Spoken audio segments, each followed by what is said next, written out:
Yo, what's up? This is Jaja Soze. Shout out to Bob in UK. I got a purpose and it's so inspirational. Help youths on the streets be great and sensational. I know it's hard, but you're more than able to achieve and be amazing. You're more than capable. There ain't a debate, this shit ain't debatable. Kids relate to me, they see me as relatable. You other rappers try too hard to be credible.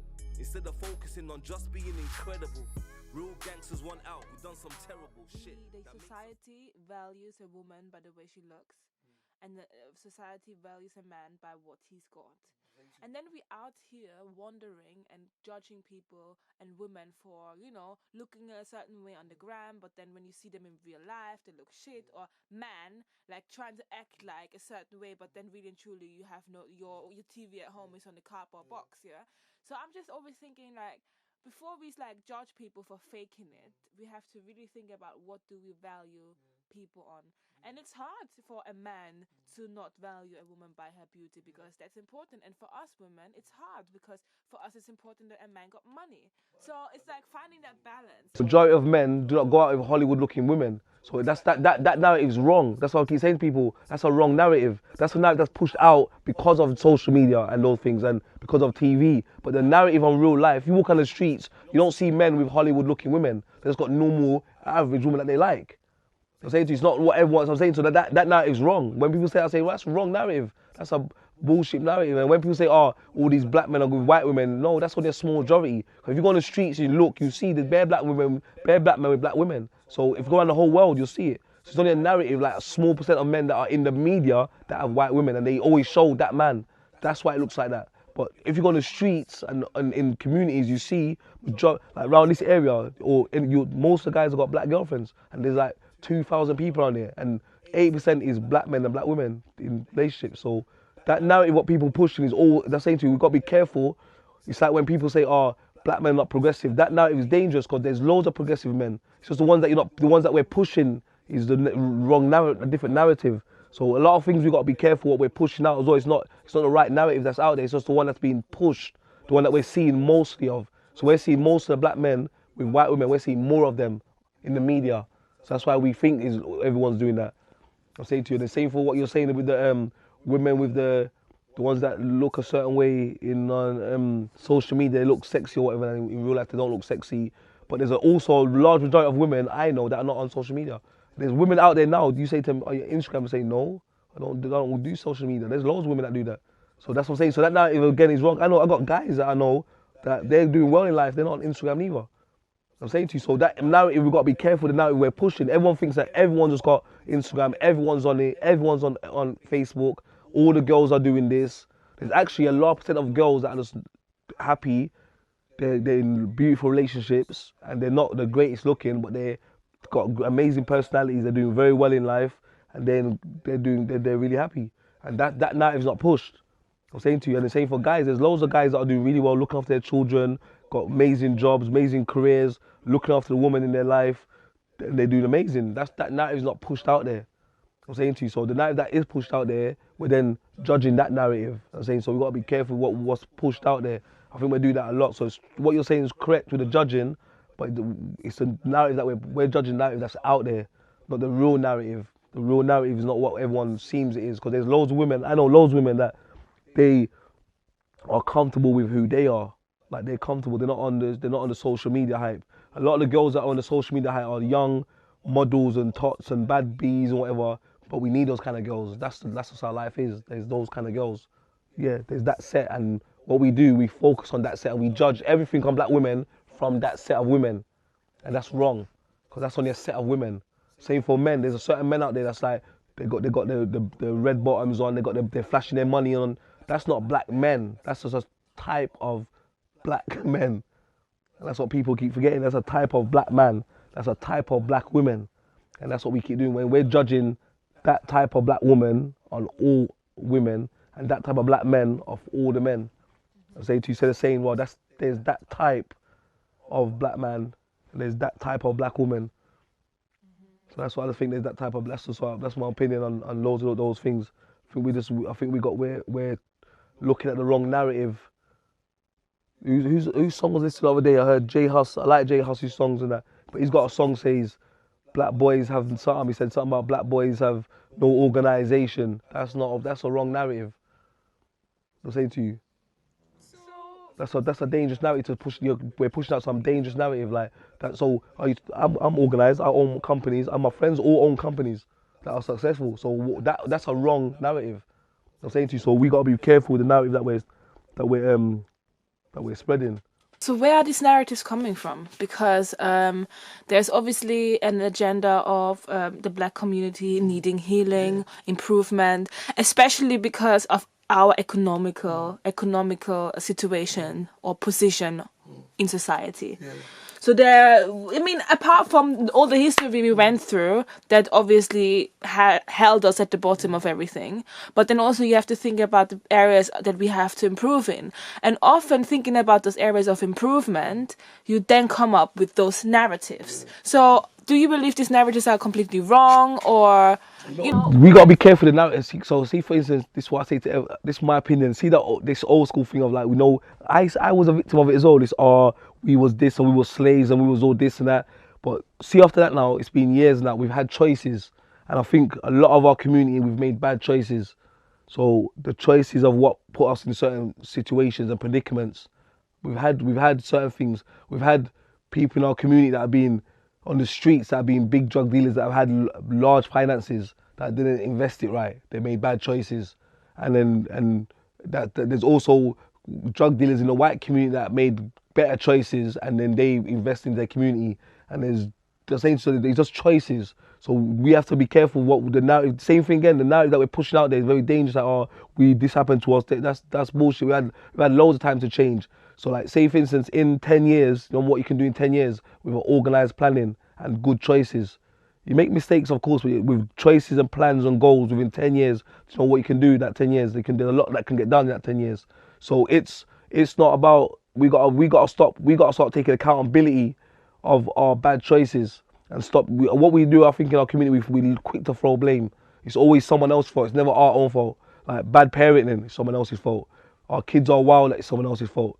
Everything's always someone else's fault. There's no accountability. The mums don't want to take no accountability. The dads don't want to take no accountability. The young women on the street, what they're promoting in their narrative, don't want to take no accountability. The rappers don't want to take no accountability.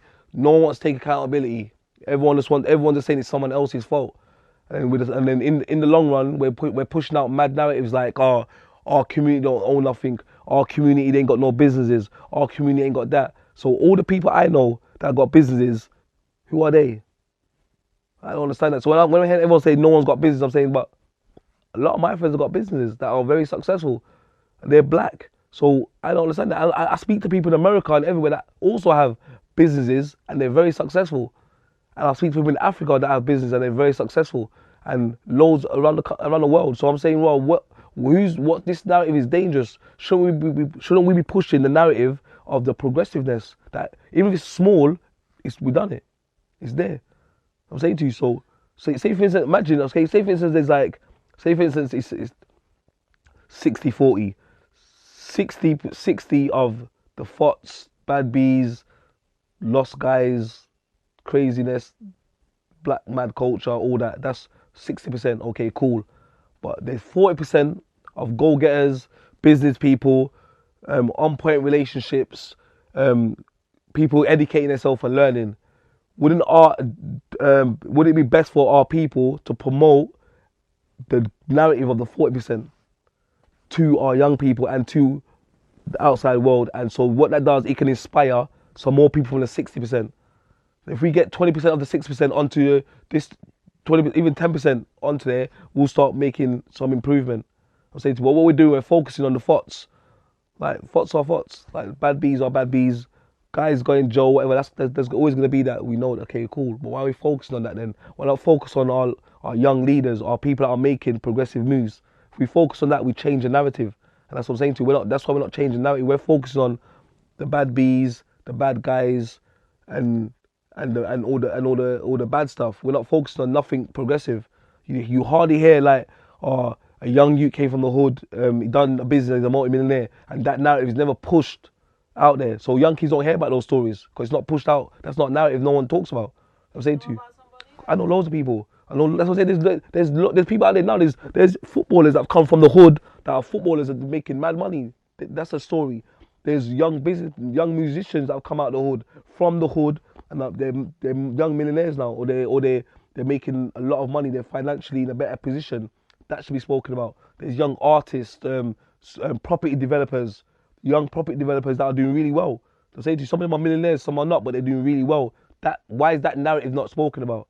I'm saying to you. You're talking about 60-40. Do you think it's 60-40 in the black community? Might be low, it might be 70-30, but whatever it is, it doesn't. Whether it's if it's 80-10, it doesn't matter. Why is the narrative of the 10 never spoken about? Okay, so what do you believe could be the, I don't know how you say, the solution for those 70 or for those 60 that, are not doing well or are lost and bad beasts and lost people? What do you think is, first of all, what do you think we can do as the percentage of the people that are doing well and have their mind screwed on, in a sense? What can we do to kind of like support them or try to kind of like get them on the other side? Keep doing better.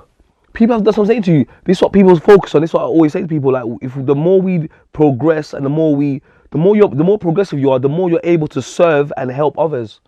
I'm saying to you. So the more focus we put on progressiveness, the more the people in progress that are making progress can reach back out to the others and help. I'm saying to you. So that's what it is. But if we're focusing all on the bad percentage of our community, we never get nothing done because we're just always complaining about the badness. And what we're doing, we're putting that badness, we're highlighting the badness into the forefront. And then people are following that badness because that's what they're going to be inspired by. That's all they see. That's all they hear about. You don't hear about nothing else.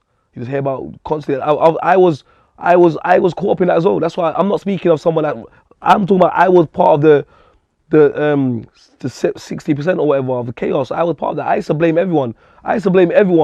Apart from myself. When I went to jail, I said it was society's fault. How? I had done a robbery. But don't you believe that, I'm really in the middle of all of this, because on one side I think, yes, you are responsible for your own future and destiny and success or not success. But then on the other side, if you think about it from society, I know you can't blame it, but black people, no matter where we are in the world apart from Africa, but black Americans, black English people, like, you're born into like a society and environment that doesn't want to see you win. And then obviously we don't start selling drugs and doing all this badness because it's so easy for us to get a good job, because we have that dad that has $1 million to give us to invest in our business, So it's like, of course, to say like blaming anybody is not going to get you anywhere. But then sometimes you have to also have a little bit of like understanding, like it's not easy, Nothing's ever going to be easy. Even if you was born into a nice household, it's still not easy. So life is never easy. Life is never easy. Life wasn't easy for the prophets. Life wasn't easy for anyone. Life ain't easy for a king. Life's never been easy. Life will never be easy. We was not put here for life to be easy. That wouldn't make sense in evolution for life to be easy. That wouldn't make sense in growth. How would you grow if life was easy?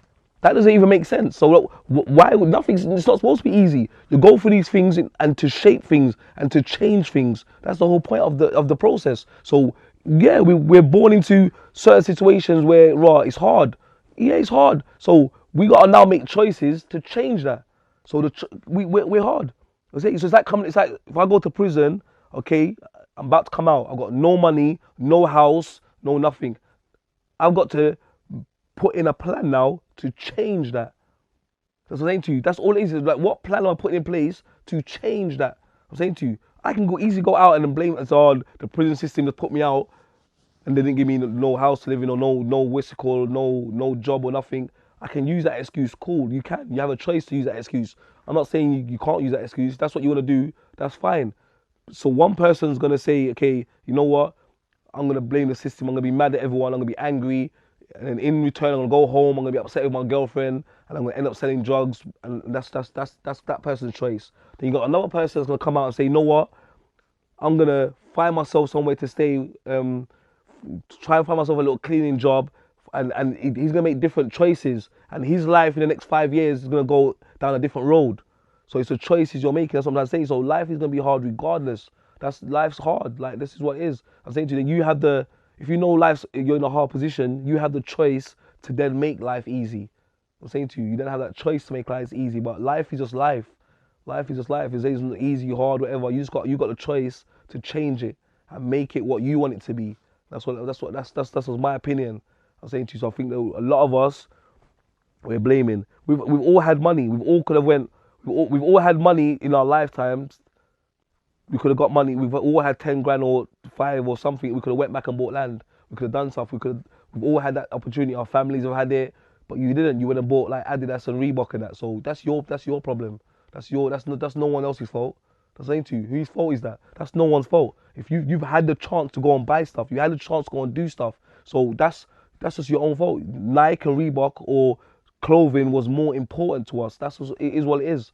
I done it. We wanted those things. We wanted things because we didn't have things. So we wanted things. I'm saying to you, so then we got things. We did get things. I was poor, in a poor kind of household, you call it that. And then I started robbing so I could get things. I'm saying to you, get things that I thought was of value. Trainers and jeans and things that I didn't have. So it was for things. That's all it was. I didn't have the right people around me, mentors or whatever, to say, maybe try and put that 3 grand into a property or put it into a mortgage or sort out your credit, or I didn't have that around me. So I had to make certain choices. So that's not no one's fault. It's just that when I did learn, I changed it. I'm saying to you, so that's all it is. You're gonna make mistakes, but then when you do learn, you have a choice now to change it. And we all have choices to change it, but we're still moaning. You got guys that are 40, 50, you've been through all the stages, you've seen it, you learn, you can still change stuff, you're still moaning. So, tell me, talk about a bit about your transition, because obviously you said you've been to jail, and then let's say you was part of that 60, 70, and now you're part of the positive 30, 40, 50, whatever percentage you want to it. So what was your transition like, and what was the straw where you was like, you know what, I'm going to go over to that side? My transition started, I remember I was in prison, my transition changed. I changed my thinking. I changed the way I was thinking. So I started changing my thinking, my life started changing. That's all it was. It was simple as that. It was like I changed the way I think about things. That's everything changed after that. What made you change? Because I started analysing my surroundings. And this surroundings won't change unless I change it.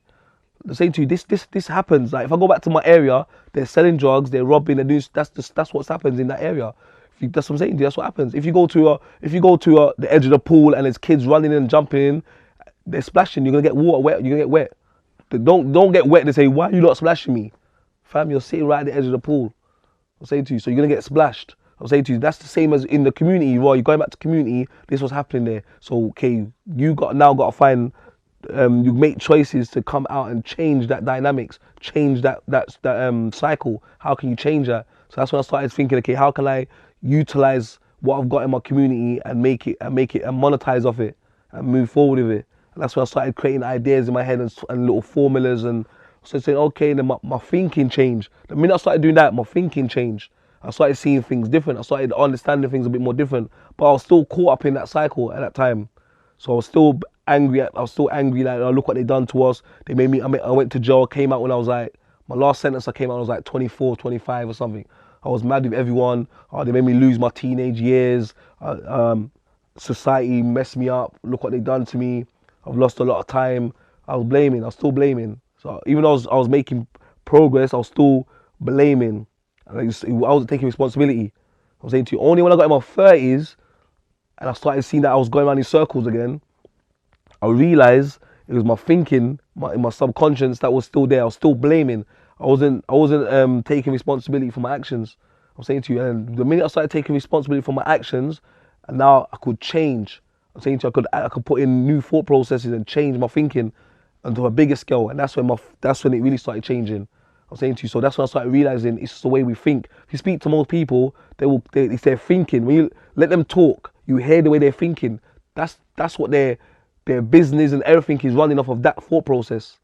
That's what I'm saying to you. So everything they're saying, their business, everything, it's just their whole thought process is negative.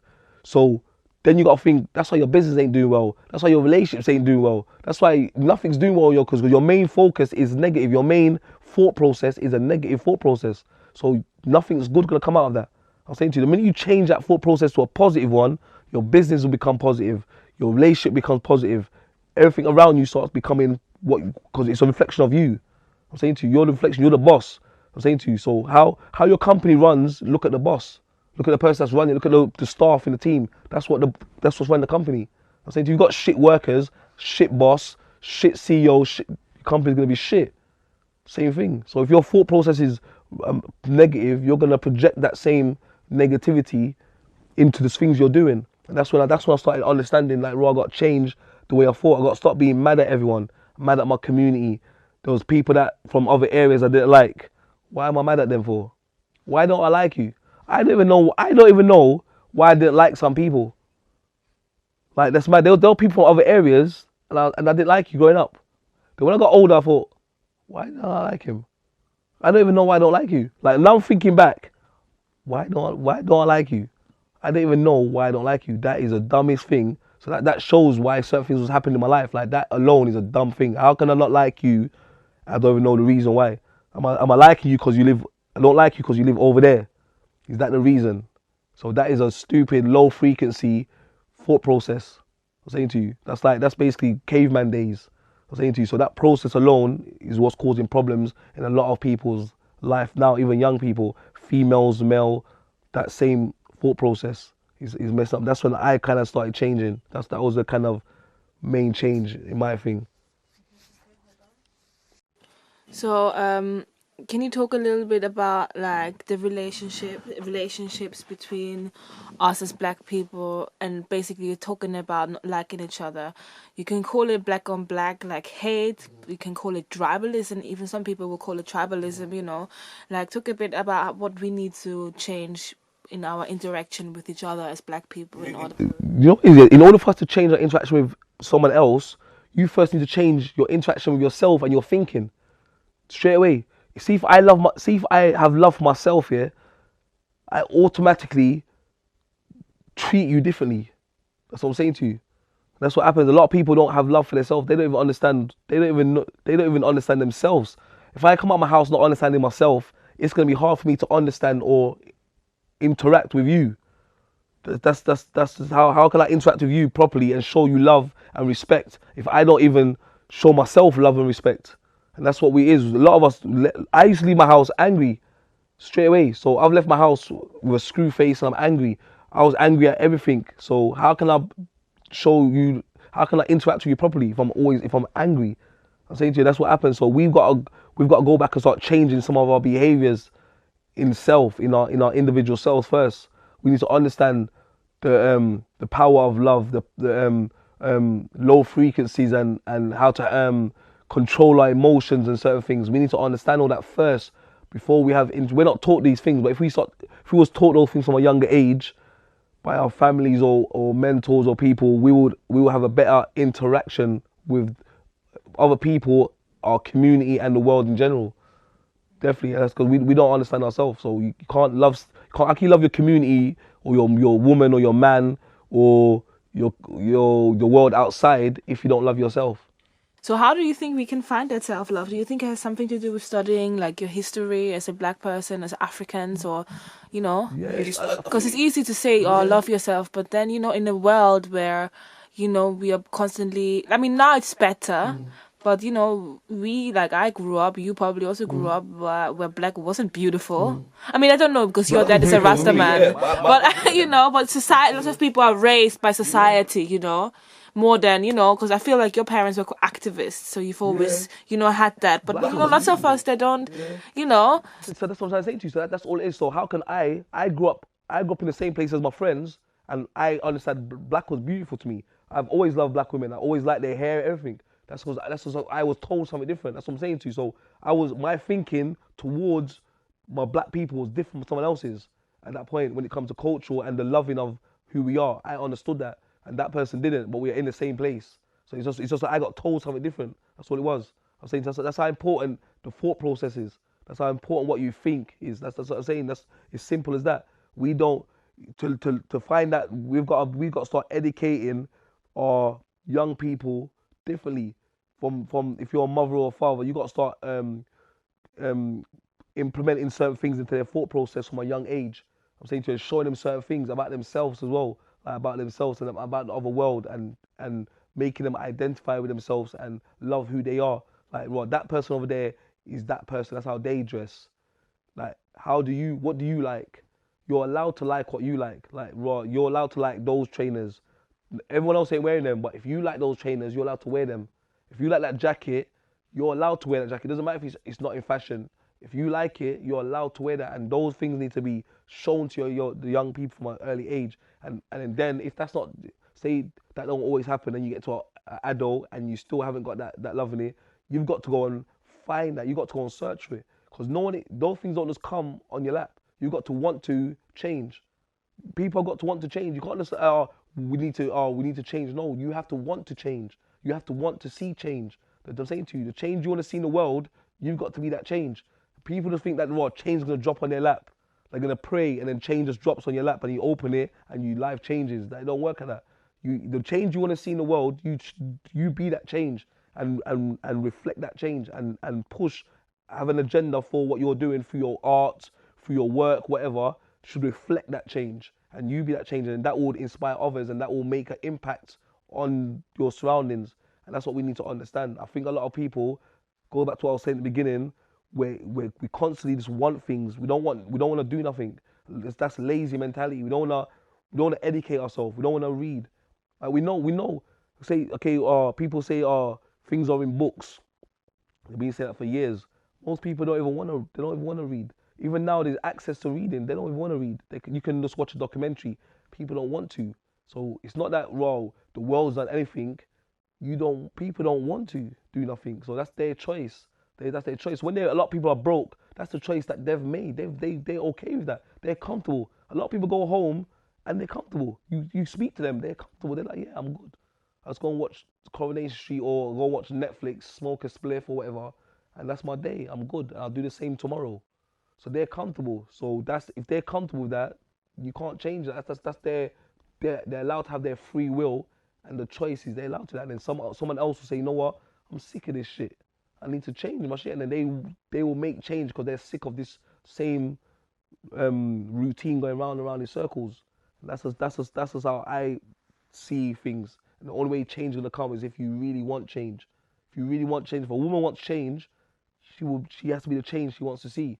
That's how it goes. And the same for a man. If a man wants change, he's got to be the change he wants to see. He's got to go and search for that. Learn about things. Educate yourself. You have to do that. It's self. You have to learn about it. I'm saying to you, go and be inspired. Go around people. If your friends you're around now are not inspiring you, move from them and go around people that can inspire you. If you're going to places that you don't learn nothing, start going to new places that you learn something. Go to interact with different people, learn stuff. We've got to understand that it doesn't just come it doesn't fall on your lap. You got to go and do it. I'm saying to you, that's what I think a lot of us is very complacent, and that's what I work with a lot of people. All I hear is complaining from everyone. I say, well, don't no one want to take accountability? It's like we're just constantly complaining. It's that person's fault. It's that person's fault. It's that person's fault. No one's taking accountability. No one. It's no one's fault. It's no one's fault.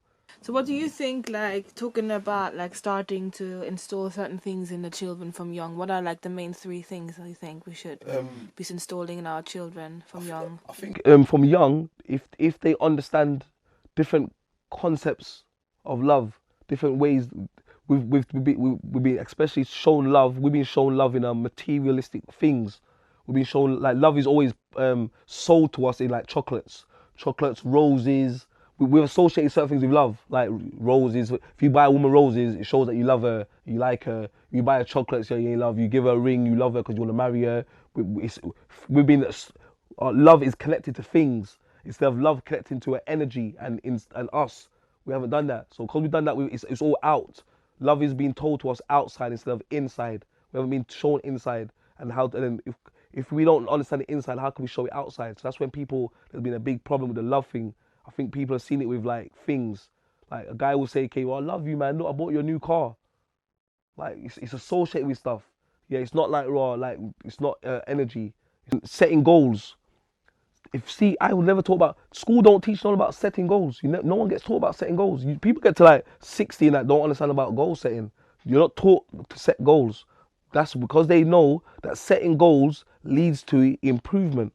I'm saying to you, and setting goals is the main thing. That's with anything. That's with like with education, with love, with anything. So you set goals, you're gonna make progress.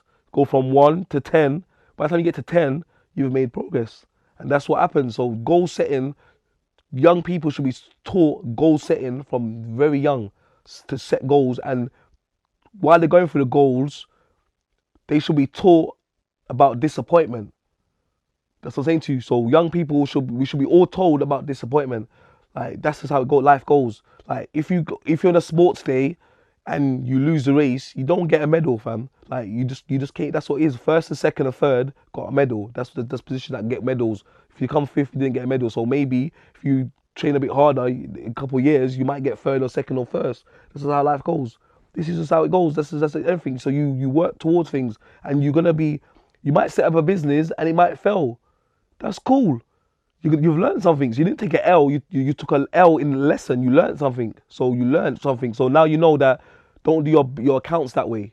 So now you got a new business. You can say, you know what? Last time I done my accounts that way and we lost a lot of money. So we're not doing that again. And last time we invested over there and we lost a lot of money. So we're not going to invest over there no more. And last time I employed that kind of person and it went pear-shaped. So now I'm not going to do that person no more. So you've learned lessons now. So now your next company is going to be a bit better. And in that company, you're going to learn stuff again. So that might fail again. I'm saying to you, so, and then you're going to keep going on that way until you learn, until you're in a position where you start having an efficient and progressive company. And then you're going to start seeing progress. When a vision is too big and you're stuck in a certain place, that vision is impossible. A lot of people have negative, remember, so they remember their head hasn't changed yet. So they're still in that negative place. They think everything's impossible. So sometimes that person that does see it, like how I saw it, has to make that change, make that first step, and say to you, and be the inspiration, and say, well, look, I've done this. You don't want to come on. If they still say, no, we're good over here, we want to still carry on selling drugs and going to jail, then now you got to make a choice. Okay, I got to leave these guys, and now I got to go and find some new people to be around that are more on my field and more progressive. I'm saying to you, that's a choice you got to make as a young person. Do I still be around these guys?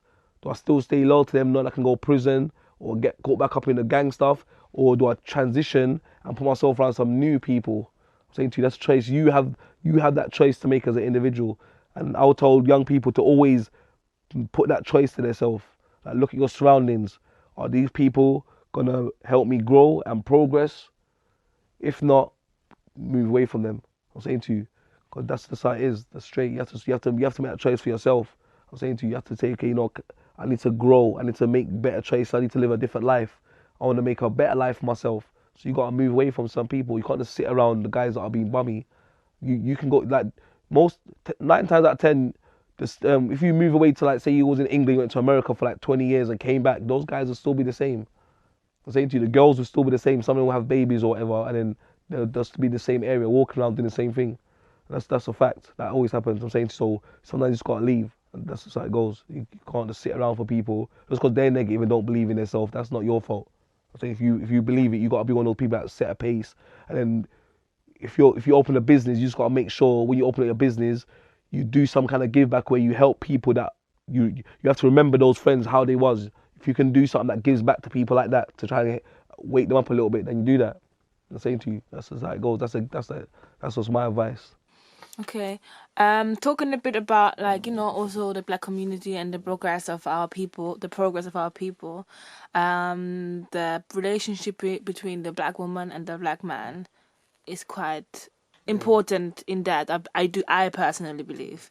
So what do you think, like, in terms of like working as a team or generally progressing in that field, like between the woman and the man? How can we? The woman and a man relationship is one of the most important things. Like it's mad important. But what I think we've just got the dynamics wrong. I've said to a lot of people, I think a lot of the women, majority of women, are very good leaders, and I think we do not let a lot of them lead. We haven't put a lot of the women in positions to lead. A lot of the women are being lost on the way as well because they don't believe that they're leaders. A lot of them are being lost, but a lot of them are actually really good, intelligent leaders, and we're kind of society as well, not society to blame, but a lot of society has, and a lot of like religion impact, and a lot of men in general have put women in a position to kind of dumb them down, like, oh, they just cook and clean and all that. Like, that's, you just dumb down a whole a whole women species, or human. You just dumb them down by saying all they can do is cook and clean, and that's kind of dumb them all down. Like, that's not all they can do. I'm saying to you, if we tapped into more of the woman, we'll probably have a better outcome as a society. I'm saying to you, so if in a partnership, if the men got more behind the women, you'll see a different outcome. But also, the women have to be willing to take on that leadership as well. It's a partnership, and then in that partnership to work, before that partnership can work, the man has to find himself and the woman has to find herself. I'm saying to you, before that as well. So it's not just a thing where you can come together and just do some amazing stuff. Before you do that, you have to find yourself first. You can say to you, can't share stuff that you haven't got. Does it make sense? You can't go in a partnership and you haven't got nothing. You have to have that connection with yourself first, and then share that. I think when that happens, the partnership between a man and a woman is amazing. When the man's protecting and guiding the woman's leadership, I think you have a great outcome from that.